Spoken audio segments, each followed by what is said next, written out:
This is RTV6 News at 6, working for you. I feel like I'm left in the dark with nothing, like nobody wants to help me. Nobody wants to help my mom. A family wants answers. Tonight, a daughter shares her story, hoping it will help investigators find the person who killed her mother.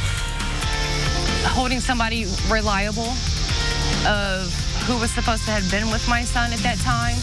A first grader leaves school and gets hit by a car, why his mother says the school should have been watching him. Ready to place bets on your favorite sports team? We are just days away from a new law taking effect. The Indiana location's ready to take your wagers. And now at 6, RTV6 is working for you with a call to action from a family grieving the loss of their mother. The 62-year-old woman was killed earlier this month while trying to cross the street on the east side. RTV6's Nicole Griffin is talking with the woman's daughter who hopes someone will recognize this vehicle and call police. It's now been several weeks since a 62-year-old mother was leaving her mobile home park here along Brookville Road and simply walking down to the gas station. That is when she was hit by a vehicle and left to die here in the road. Now, family members are hoping to get some tips that hopefully lead to an arrest. My mom was our rock. She kept everybody in line, kept all of us together. And now that she's gone, I don't know what to do. It's been just over 3 weeks since Pamela Bonilla was ripped from her family's life. Apollonia was the second youngest of her 6 children. The two had a special bond. Yeah, we was like that. When you see me, you see my mom. I look just like her. On Saturday, August 3rd, Apollonia went to get fast food. When she returned home around 8:30 p.m., this is what she saw. I saw a person half covered, but I knew from the pants and the feet that was my mom. My heart hit to my stomach. I felt sick. Police released this photo of the vehicle that hit Pamela. It's a black GMC Envoy with tinted windows that was last seen driving northbound on Arlington Avenue from Brookville Road. Please come forward, because this could have been your mother, it could have been your grandmother, it could have been someone close to you, and you will want someone to come forth with it. I pray to God the police works hard and not give up on my mom. I don't want them to give up on her. Metro Police hit-and-run detectives say right now there aren't any updates on this case. Family members are offering a $500 reward for information. They plan to hold another candlelight vigil this Saturday at 7 o'clock at Christian Park. Working for you on the east side, Nicole Griffin, RTV6. Anyone with information should call Crime Stoppers at 317-262-TIPS. We asked Metro Police what you should do if you ever witness a hit and run. They say try to remember the color, make, and model of the vehicle. Look for anything unique, like if the vehicle has chrome rims or a missing hubcap. Of course, a plate number would be ideal. Also, try to get a description of the driver and the direction they're traveling. Police say they do not encourage people to follow hit-and-run vehicles. We just learned that funeral arrangements are set for the brother and sister gunned down Friday morning in their Northeast Side apartment. A joint service will be held for 16-year-old Nicholas Nelson and his 15-year-old sister Ashlyn on Saturday, September 7th at Mount Carmel Baptist Church at 1 o'clock. Visitation will begin at 11. A 15-year-old boy is under arrest for their murders. Now to a story we have been trying to get to the bottom of since last night. A boy was hit by a car Monday afternoon on the west side after somehow leaving his IPS school. Now the boy's parents want answers. RTV6's Stephanie Wade is investigating tonight. They failed me and my child severely. My son could have been killed. This is a mother's worst nightmare. Though putting on a brave face now, this little 7-year-old has been through a lot the past 48 hours. First grader Frank Barnett, who has autism, ran from school Monday and was hit by a car. I'd like to see justice for my son. I really would, because unfortunately he's nonverbal, can't speak for himself. According to Frank's individualized education program through the school, he is never to be left alone. His mother, Pearl, now wants to know how he was able to leave Stephen Foster School 67 on the west side, somehow wander to a family friend's home nearby, and get hit by a car at Michigan and Exeter. I got in the ambulance. He had a gush here where his skull was actually showing, and a busted chin. I mean, he was just covered in blood. A concussion, nearly 50 stitches, and bruising head to toe later. Frank spent the night in the hospital and is now recovering. His mother feels the school messed up, letting him escape and didn't find him quick enough to protect him.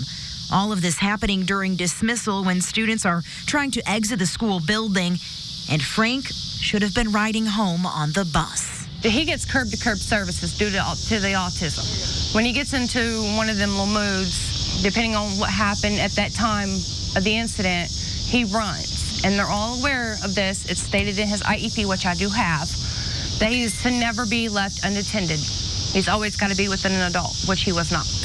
Indianapolis Public Schools would not speak to me on camera about this, saying the student broke away from a staff member and ran out of the building, saying they called IPS police as they searched for him and they followed all the proper protocols, but would not share what those protocols are with me tonight. Working for you, Stephanie Wade, RTV6. And once we hear more about those protocols or any other developments in this case, we will keep you informed. A bicyclist in Hancock County is dead after the sheriff's department said he was hit this morning by a suspected drunk driver. 76-year-old Roger Wellenreiter of Greenfield was hit from behind while riding in the countryside northwest of Greenfield on 300 North. This happened just before 11 a.m. The driver of the vehicle, a 40-year-old man from Greenfield, stayed on the scene. He was arrested for operating a vehicle while intoxicated, causing death, and driving while suspended. A judge has ordered 2 former daycare providers to pay $22,000 in restitution following the death of a toddler in their care. Daniel and Sandy Wall were sentenced Tuesday in Hamilton County following their convictions for involuntary manslaughter. Prosecutors say they failed to fix a broken baby gate where a toddler became wedged and died. The Walls served 9 months in prison in 2014 and 2015. However, their conviction was overturned due to a juror misconduct. A jury convicted them once again earlier this month. They operated the home away from home daycare in Fortville. Now to your Storm Team 6 forecast, and this is one of those picture-perfect days you can't let go to waste, especially in August. Comfortable temperatures, low humidity, but it was a little breezy. How's tonight shaping up? We're going to check in with Kevin Gregory for that. Kevin. Now, the humidity, Amanda, at the bottom of the scale, that begins to change Friday into the weekend, but it never gets out of hand. I don't think you'll think it's too humid at any one point. There's the wind you mentioned, 36-mile-per-hour gust in Indianapolis, but we all shared in winds gusting to 30 miles per hour, close to that, or stronger through the evening hours. We'll see that start to go the other way. 75 in Anderson right now, 74 in Kokomo as we slide to the south. Temperatures right at 80 in Bedford. It is comfortable everywhere through the evening hours. Watch how the wind speed will drop off. That will allow the cool air to settle once again to the ground level, and that means our temperatures tomorrow morning will be in the upper 50s. We'll focus on our next chance of rain coming up. See you soon, Kevin. Thank you. At this hour, Vice President Mike Pence and Second Lady Karen Pence are returning to Washington, D.C. After a quick trip home today to the Hoosier State, there was a twofold purpose for the visit. Pence first addressed the National Convention of the American Legion, which is meeting in Indianapolis. He highlighted where the Trump administration stands when it comes to the military, veteran health care, and foreign policy. After that speech, Pence took part in a roundtable discussion at the State Police Museum with law enforcement and elected officials about Indiana's red flag law, known here as the Jake Laird Law. It was passed in 2005, just months after the death of IMPD officer Jake Laird. It allows officers to take possession of someone's guns if there's a threat to public safety. Laird was gunned down by a mentally ill man in August of 2004. Jake Laird's mother, Debbie, sat next to Pence during the meeting. The vice president credited the law with saving countless lives. We will always stand for the right of law-abiding Americans to keep and bear arms. We'll stand for the Second Amendment always, but we're absolutely determined to examine ways that we can make sure that people with serious mental illnesses don't have access to firearms. And the Jake Laird Law here in the state of Indiana has been used nearly 1,000 times here in Indianapolis alone. It's undoubtedly saved lives. He says the law needs to be changed regarding capital punishment. He said the administration is working with members of Congress to expedite the death penalty for anyone who engages in a mass shooting or takes the life of a law enforcement officer. An Indiana abortion law passed in 2017 has been blocked again from taking effect after a federal appeals court upheld a previous injunction yesterday. Current Indiana law requires providers to obtain written consent from the parent of an underage girl seeking an abortion. If the girl does not want her parents to know or does not have active parents, she must prove to a judge she is mature enough to make the decision about an abortion on her own. But the 2017 change would have allowed parents to still be notified, even if the child is deemed mature enough. That's the part that's been blocked. This court ruling is the latest in a series of lawsuits filed by the ACLU over Indiana abortion laws. Every year since 2016 and twice in 2016, we've, up to now, some of them, once in the Supreme Court, one was just decided. Here we have preliminary injunction, so there's more to be done. But in every single instance, we've had success in stopping laws from going into effect. 5 Indiana abortion laws in the past 4 years have been either partially blocked or overturned entirely after ACLU lawsuits. The state can seek a rehearing or a review with the U.S. Supreme Court on this law. Sports betting becomes legal in Indiana on Sunday, but will Indiana's casinos be ready? Plus, she's probably the tiniest graduate you'll ever meet. The milestone that had her family and dozens of hospital staff celebrating today. And I'm Dave First. Not going to tell you where we are, but this might help paint the picture. U.S. Nationals back in town. Big weekend, Labor Day style, out of the city's west side. Brittany Force is here as well. We'll talk to her coming up in just a bit. Ashley Home Store. This is home. This is RTV6 News at 6. Working for you. We are just days away from being able to place legal bets on sports events across the state. Sports betting will officially be legal on Sunday, but not every casino across the state is ready yet. 11 of the 13 casinos in the state have licenses to begin sports betting. The Indiana Gaming Commission just approved the regulations for the casinos this afternoon. We're getting a closer look at where and when you'll be able to place legal bets on sports events across the state. So let's give you a look at the locations and days when you can place a bet on sports around central Indiana. Indiana Grand Racing and Casino in Shelbyville will be ready to go on Sunday, September 1st. The Winner's Circle in downtown Indy will be ready on September 3rd. And Hoosier Park in Anderson will start taking bets at their new sports book on September 19th. And if you've been waiting on when mobile betting will begin in Indiana, the casinos are still working on that. RTV6's is Hiring Hoosiers is showing us that it is possible to take what you learn in the classroom and turn it right into a career. Today's example, the School of Informatics and Computing at IUPUI is getting kids ready for a life in the IT industry. IUPUI shares its I-DO program with kids at local high schools. I-DO stands for Informatics Diversity Enhanced Workforce. Students learn everything about computers. They create apps, games, and websites during the school year while learning how to code. I-DO students can also take part in the Youth Internship Program where they get connected to IT opportunities such as at Eli Lilly. I-DO wants to help minority youth get interested in this field, and students are appreciating this opportunity. It is addressing a critical gap that is having underserved students, giving the opportunity to get into the IT workforce. I can see myself owning my own IT company, maybe creating something and sending it off to somebody. With a recent $100,000 grant by JP Morgan Chase, 75 more students can apply for these youth internships through Project Indy. To participate in the internship, your student must be an I-DO. We have a list of the schools that are currently participating in this program in this story on the RTV6 app and at hiringhoosiers.com. It's graduation day for a very special baby, the first of many graduations in her future. Today, the staff and care team at Riley Hospital for Children at IU Health North in Carmel lined the halls for the NICU graduation of Hartley Moon. She was born at 23 weeks on April 15th, weighing only 1 pound, 4 ounces. But after 134 days in the hospital, she now weighs 8 pounds, 6 ounces, can breathe on her own, and it was time to graduate and go home for the first time. Hartley's parents, Taylor and Spencer from McCordsville, walked their little girl down the hall dressed in a cap and gown. Lots of smiles, applause, and cheers to go around. A great homecoming there, Kevin. Wow, I love the cap, the graduation cap, and years from now she'll be able to watch that video and see this for herself. 3.5 inches of rain. That's for the month of August. We're running about a ½ inch above average, and we've got a few days left in the month. Maybe we'll add a little to that.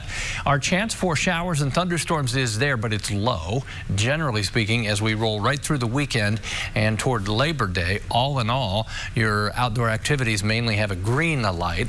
Let's talk about this next opportunity for rain. It's not tonight. It's not during the day tomorrow. It will come tomorrow night. 1 o'clock in the afternoon, we've still got lots of sunshine. Thunderstorms start to form to the northwest around 7 o'clock tomorrow night. They drop to the southeast. The question is, how well will they be holding together? I think they'll weaken as they come into western Indiana, dropping to the south and east. Just keep our eye on that. Lots of sunshine. You notice that. Just look out your own window. Any clouds that you see now will disappear later tonight. The wind will finally calm down a bit. Temperature made it to 79 today. It's 81 in Gary, 76 in Indy, and 3 degrees warmer down in Evansville. The wind with a peak gust of 36 in Indianapolis. Now steady west and northwest. That's the cooler direction, certainly with drier air. That's why our humidity is so low, and that will have to be overcome tomorrow night for rain to actually move in. Temperatures in the morning back into the middle to upper 50s. That's where we start. Noontime temperature of 76. You see the influence of that weather system to the north and west later in the day into tomorrow night with increasing clouds first in northwest Indiana. That won't cut off the heating, though. We should still make it to the low 80s before any rain arrives tomorrow night. Friday forecast will end the work week with temperatures around 80 degrees. Rain chances are low. Friday temperatures just a few degrees, couple degrees below average for this time of the year.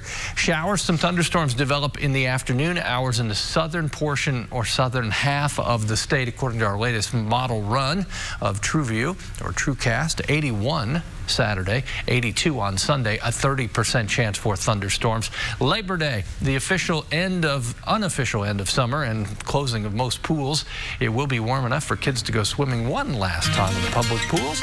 There's your temperatures trends into next week. 85 is the warmest day right after Labor Day. Next Tuesday, we'll hit 85. It'll hold on. All right, thank you, Kevin, for that.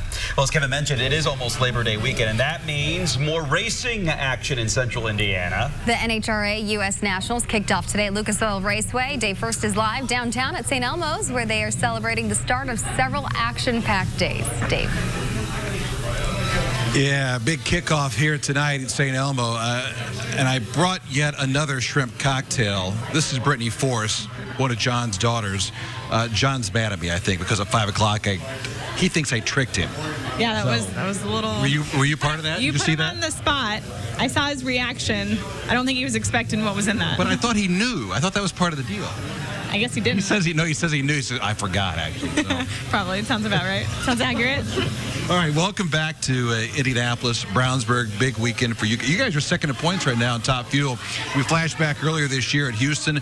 Big W there, and perhaps a little momentum now heading into a big weekend like this. Yeah, you know, this season's been tough. We came out with a brand new sponsor, Advanced Auto Parts. Whole new team, new crew chief, David Grebnick, Max Savage, and an entire new group of guys. And usually it takes a while. That's always worrisome going into, your season with a whole new group. It's going to take a while until you figure things out. And 5 races in, we won Houston. So I knew we had a great group of guys, a great team, and we're going to go after another championship. You talk about chemistry. You talk about the other championship. 2017, you won the Top Fuel Championship. The only other woman to do that was the great Shirley Muldowney. So, I mean, it's going to be fun to be up there with certainly with a legend like that. Absolutely. Right now we're sitting 2 in points, and Torrance is out ahead of us. So we're going to chase them. We've done it before. We want to do it again.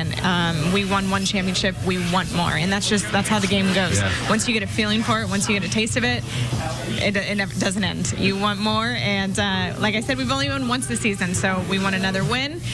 Biggest race of the season is right here. We're in town, and that's where we want to do it. Well, maybe this is worth the wait to get win number 2 for you guys. John's won here. Forces of all. I mean, this could be big for you guys. Absolutely, that's what we're going for. We want another win. No better place to do it at the Big Go. Biggest race of the season. It's on my bucket list. I'll be out here until I check that off. So is your dad really mad at me, or he's just like playing? He's probably mad at all of us right now, to be honest. That's a good point. Have a great weekend. Thank you very much. Thank you so much. Brittany Forrest, ready to go. Here's all the information, by the way. And I was going to say, if you're thinking about going out, you definitely should. 65th Annual U.S. Nationals, Lucas Oil Raceway in Brownsburg. Sportsman classes, by the way, they're already on the track. But Nitro qualifying begins Friday night, continues all weekend. Final eliminations begin Monday at 11 a.m. Labor Day weekend tradition continues out on the west side. And hope you'll join us tonight on the news at 11 o'clock. Our Sports Extra Spotlight on Purdue's sophomore Rondale Moore. Last year was a record-breaking season. Big Ten Freshman of the Year, Receiver of the Year, named the most versatile player in the country last year. His role certainly, though, has changed just a little bit, named most because of the sophomore year. He's ready to go. Leadership has changed for Rondale. That story tonight is our Sports Extra Spotlight tonight on the news at 11 o'clock. Brittany, your last chance. Do you want one? You're going to make me do this? No, you're not. No, I'm just saying you don't have to. You do it with me. Oh, we got to go to break. The news at 6 continues after this. Are you ready for the Red Line? The new Indigo service that runs from Broad Ripple to UIndy starts Sunday. It's meant a lot of construction lane changes, new signs, and this week bus drivers are practicing their routes. RTV6 is working for you, helping you get ready for the big change. Our Rafael Sanchez finds out how the new bus line will impact everyone who goes into Marion County and the changes you need to know. Watch our half-hour special Inside the Red Line tomorrow at 7. And to a bus of a different color. The school bus tomorrow morning, 57 degrees. That's the way we start the day, nice and cool. Afternoon readings pushing 80, maybe up and over in a few spots. It won't be as windy as today. We'll call it breezy. Chance of some thunderstorms tomorrow night. Breezy and easy, all right. Thanks for joining us for RTV6 News at 6. We'll be back here at 7.